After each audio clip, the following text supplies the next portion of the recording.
On a cold and stormy November night, the city seemed unusually quiet. Rain tapped against the windows of a small second-floor apartment where 34-year-old Sarah Mitchell sat alone, one hand resting on her swollen belly and the other clutching a Bible worn from years of prayers and tears. For nearly 12 years, Sarah had prayed for a child.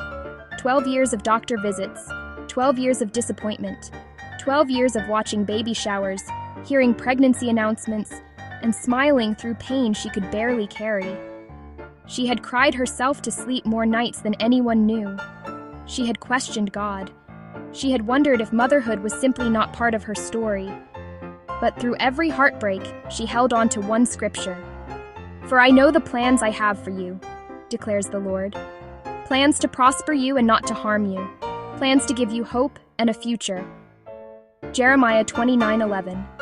And then, after years of trying, it happened. Sarah was pregnant. Doctors called it a miracle. But the pregnancy was high risk from the very beginning. Her blood pressure was dangerously unstable. She was placed on bed rest multiple times. Every appointment carried uncertainty. Stress could trigger premature labor. You must be careful. This pregnancy may not make it full term. Still, Sarah thanked God every day for the child growing inside her. But while God answered one prayer, another storm entered her life. Her husband, Daniel, a truck driver who had recently lost his local job, had to leave the state for work. The bills were piling up, medical expenses were growing. He promised Sarah it would only be temporary. "I'm doing this for our family," he told her before leaving.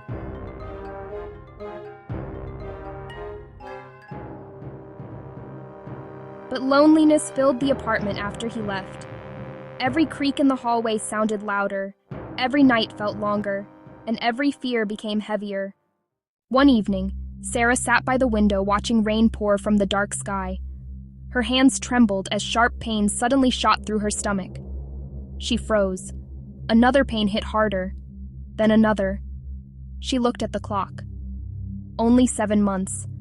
It's too early. Her breathing became uneven as panic gripped her chest. She reached for her phone to call Daniel, but before she could dial, a sudden wave of pain knocked her to the floor. And then she saw it. Blood. Bright red blood spreading across the hardwood floor beneath her. Fear consumed her instantly.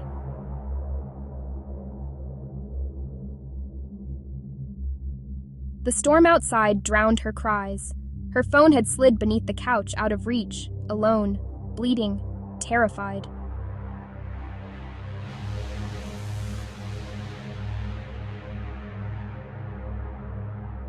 Jesus, please don't let my baby die. Tears mixed with sweat as contractions intensified. Every second felt like eternity. If labor starts this early, both mother and baby could be in danger. Sarah's strength faded, her vision blurred.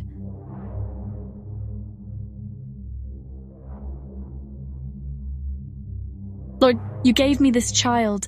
Please, don't take her from me now.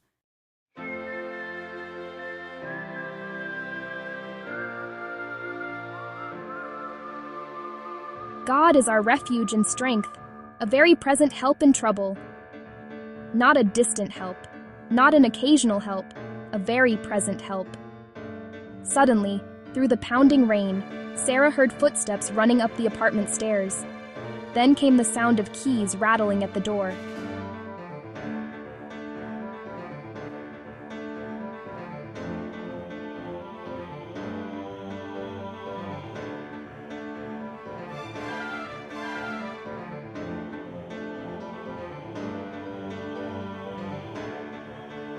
Sarah?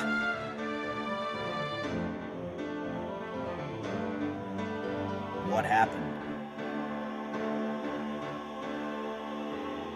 The baby.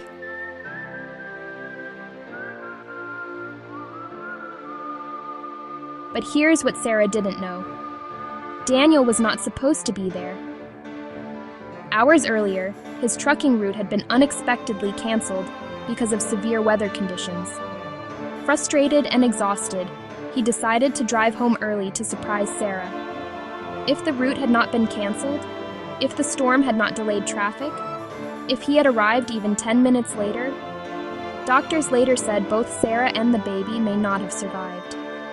But God had already arranged every detail, because Jesus shows up right on time.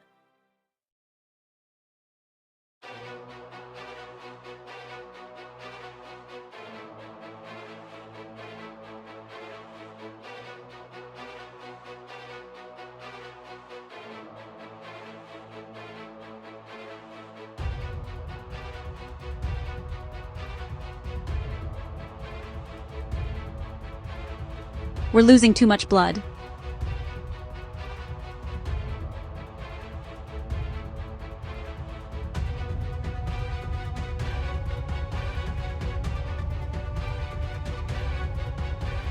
Listen to me, God didn't bring us this far to abandon us now.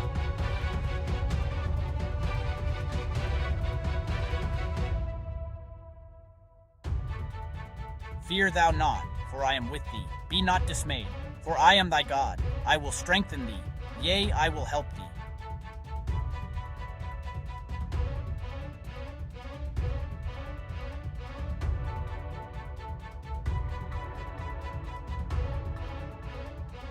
Hours passed. Daniel sat alone in the waiting room, his hands clasped tightly together.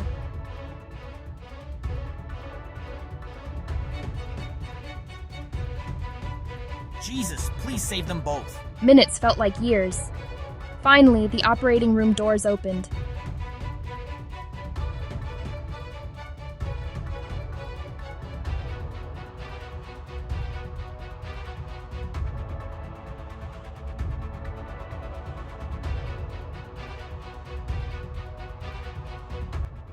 We were able to save both mother and baby.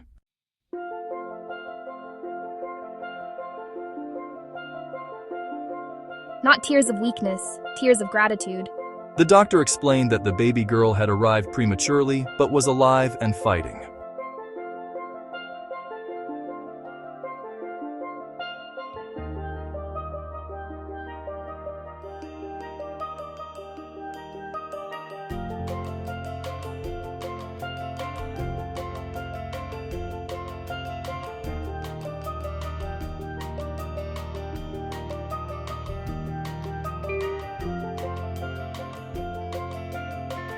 Thank you, Jesus.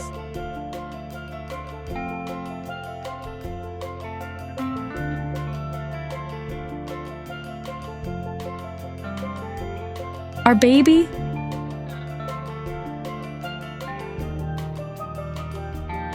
She's alive.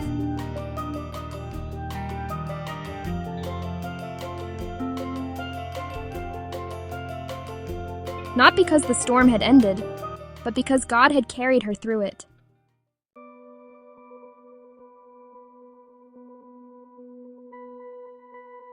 What made you come home early? My route was canceled.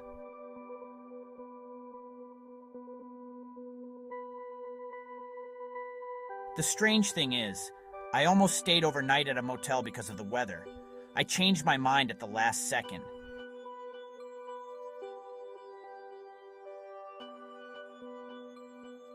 Because she knew. That was not coincidence. That was divine timing.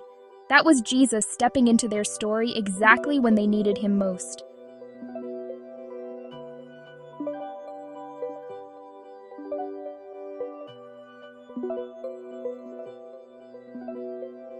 Her survival is remarkable. But I call it what it truly is, a miracle.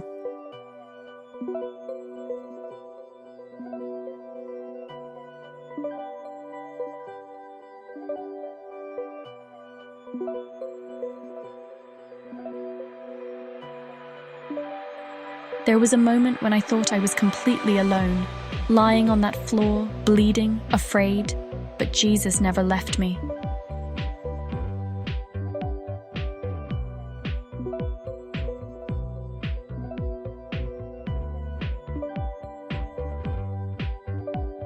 When I could not reach anyone else, heaven reached me.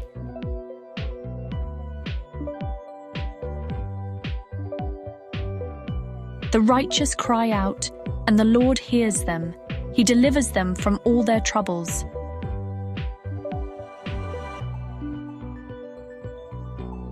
God gave me this child, and He protected her. Sometimes God does not stop the storm immediately. Sometimes He allows us to walk through terrifying moments. But even in the darkest hour, Jesus is still present, still working, still protecting, still making a way where there seems to be none. And maybe today, someone listening to this story feels alone. Maybe you are waiting on a miracle. Maybe fear has surrounded your life. Maybe you feel abandoned. But remember this: Jesus is never late. He may not arrive when people expect Him, but He always arrives right on time. Just as He sent Daniel back through that door, just as He saved Sarah and her baby, He is still moving in the lives of those who call upon Him today. Because our God is a miracle-working God, and no situation is beyond His power. If this story touched your heart, type "Jesus is on time" in the comments below. And remember, your darkest moment may become the testimony that proves God never left your side. If this story touched your heart, type "God is always on time" in the comments. And if you believe miracles still happen today, subscribe to Jesus Way and share this testimony with somebody who needs encouragement. Because somebody out there is about to discover that what looks like coincidence is actually the hand of God.